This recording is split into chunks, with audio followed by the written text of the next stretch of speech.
Hey, thanks for shooting us a message. As promised, here are the 3 easy tips we coach parents and students on so their at home practicing is actually beneficial. First, we need to take the pressure off of students to get better without any supervision from their teachers when they start out. To give you an idea, most students in our program don't know how to learn on their own for the first 3 months.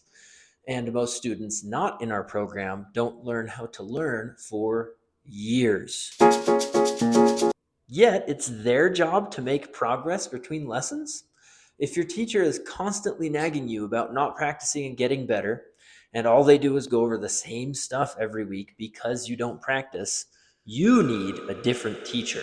Here at Skyline, it's the teacher's responsibility to make sure that students make progress during the lesson each week. We do that by playing music so much more than we do talking about it.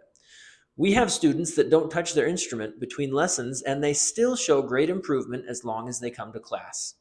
I guess the point I'm trying to make is that if there is no pressure on them to improve, then picking up the instrument and playing throughout the week becomes more fun. However, we can't stay this way forever. Unless you would just like to pay for lessons for the rest of their lives, they need to learn how to learn, which takes me to tip number 2. Have a short, structured practice session. We recommend starting out with 10 minutes of practice broken down into timed sections of focus. A quick warm up, pertinent technique, pieces of our song we need to be able to get better at, and then attempting the goal for the week. Something like being able to play along with Seven Nation Army at 50% speed. Once those timers for those sections go off, we are done. Here at Skyline Music Studio, we send out a detailed practice plan to parents via text each week so they know exactly what to focus on with their little students.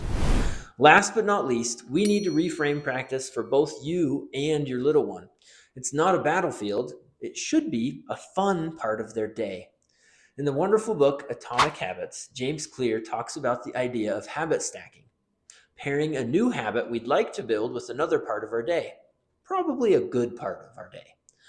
Parents have told me that putting music practice right before an afternoon snack, hanging out with friends, or something else they enjoy has been beneficial for getting the habit in place.